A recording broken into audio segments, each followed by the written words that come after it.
BEEX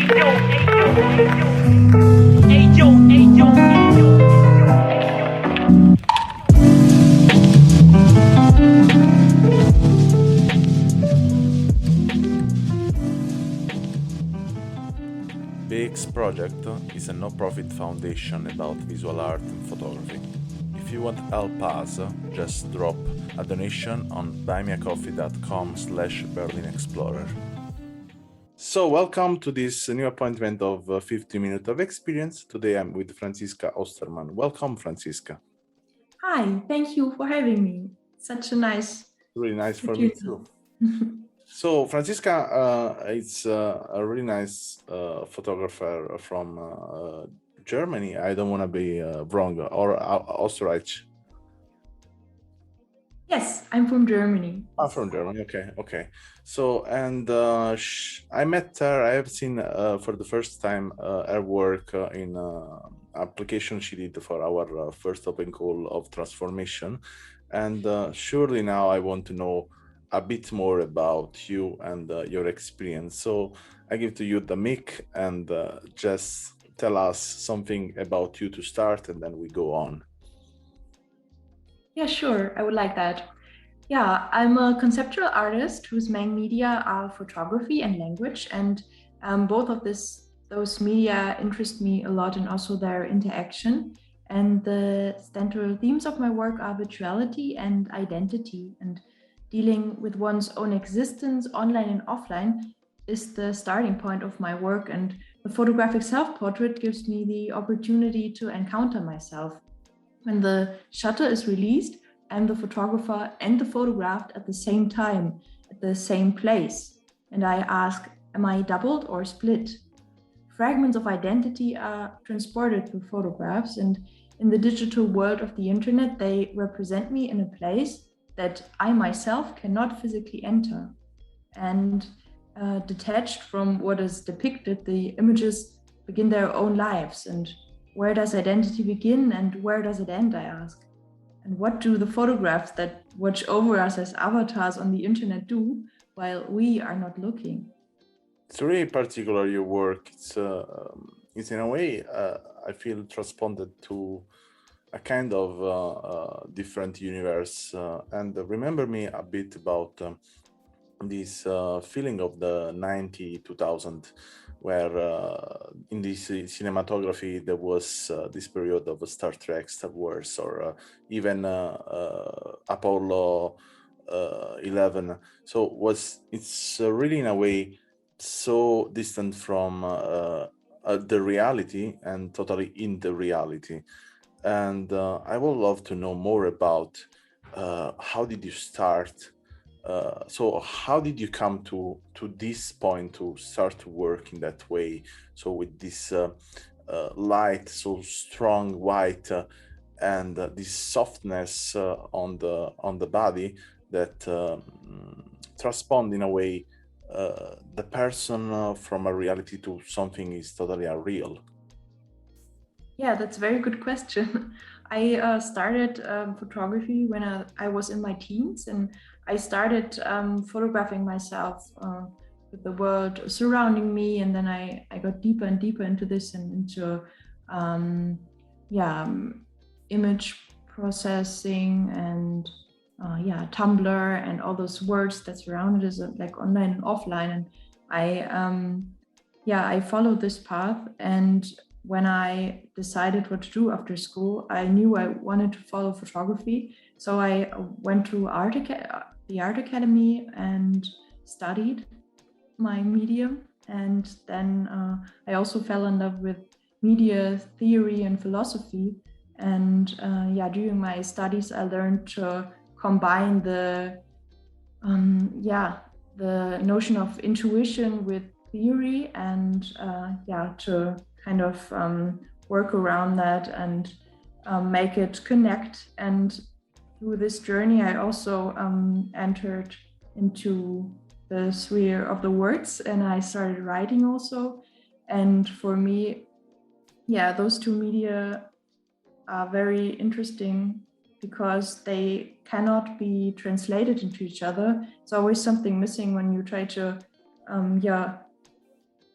translate a picture into a word or words into an image. It's not possible. So they are kind of counterparts without being the exact opposite of one another. And I tried to find myself between them, kind of. And I started wearing white and only white when I was, I think, in my second semester. And that's now 8 years ago.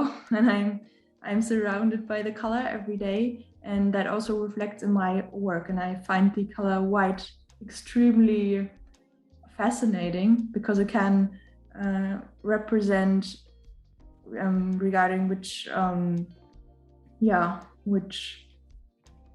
historic or worldview you're going with, can represent grief and sadness or death, and also a new beginning, or innocence and starting over, or peace. And I find it very interesting how one color is so loaded with symbolism, but also so calm itself and so open to everything, and also so attached to every other color around. I read in a book about white that white is always drawn to other colors and easily transferred into another when it meets another color, because it's so fragile on the one hand, but also so strong because it has such a serene power, and it always is very calming to me when I surround myself with it. It's really particular, and I was talking in the previous episode with another photographer and researcher about poetry and photography. Also because I wrote 2 books of poetry too, and I found that connection. And we was talking about how it's powerful the use of the metaphor inside of poetry and combine it to also photography, that there are 2 kind of medium really powerful in the transponding ourselves to another different word, or just to realize the meaning of the words in a totally different way. And it's really difficult to combine that 2 elements, these 2 medium, because they are really powerful of meaning, and it's really difficult to get the point of the details to be really sure that word can describe that images. So in this case, I would say one time I was in Munich. I was just one time in Munich, and I remember I went inside of a library. It was an English library, an English bookshop, I think, and they was giving this photocopy of poetry, and I remember was this poetry of just one word, and the word was elegy, and I had this word in my mind for years, and then I understood that words was meaning a lot of things, and as photography, in this case, and in your case especially, that it's everything close to this white, but totally wide in the meaning, that is kind of just having one word, and but to have the space to go over and over and over. And another things come to my mind is my child recently, it was first days of school, elementary school, and they asked, what is your favorite color? And they said the white is my favorite color, because from the white you can have every color, you can do it every color. And in this meaning, I watch your work, and I think about, during the process I have seen from your website and your feed, there is a kind of evolution in your work. From the just trying the medium of your technique, then there are some experiment with words, and then going to this anthology of technologies also. And I'm asking to myself if you tried in a way, or you thought about to destructure more and more and more your technique to going really deep into these details of what real represent for yourself, or what you are catching or hunting in this moment in this style. Because in a way I feel like you are trying your style, but it's not defined right now. It's not like I'm in my case as a photographer, I will say I'm not really to the point I want to be.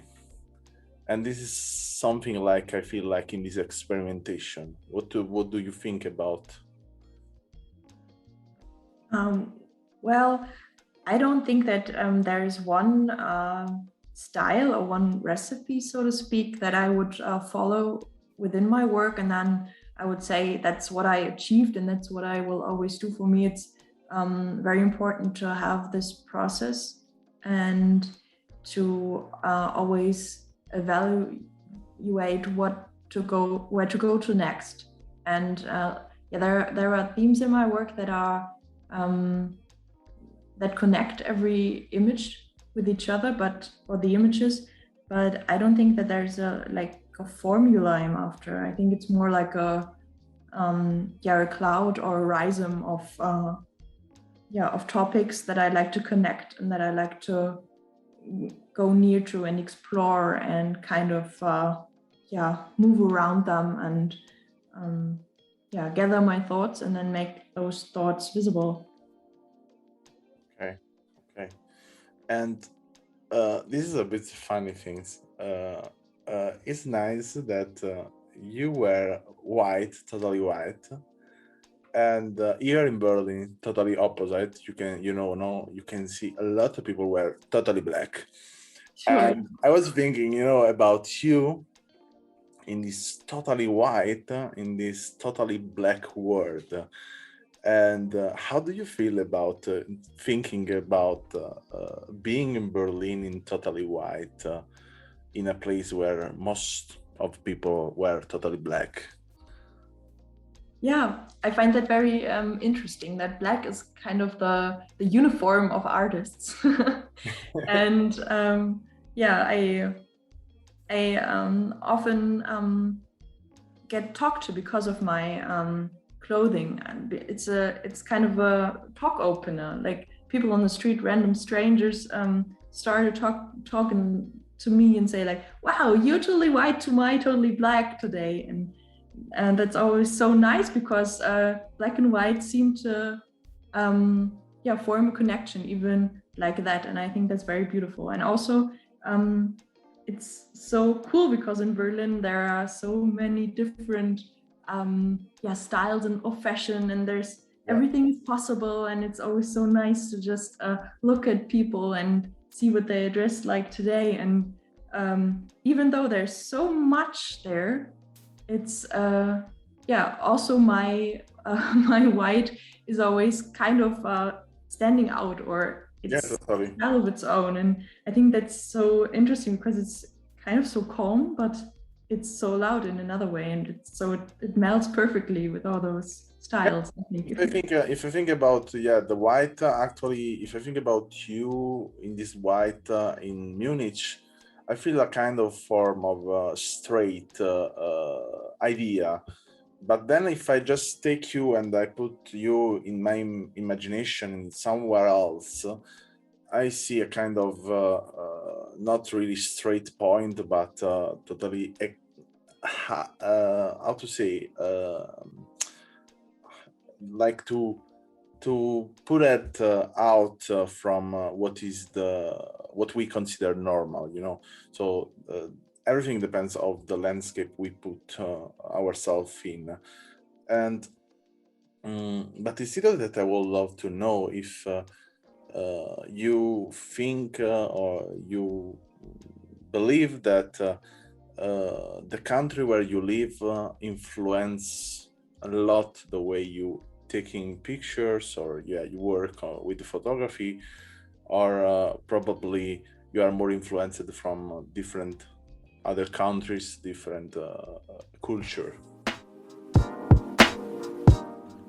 Thanks for listening to our podcast.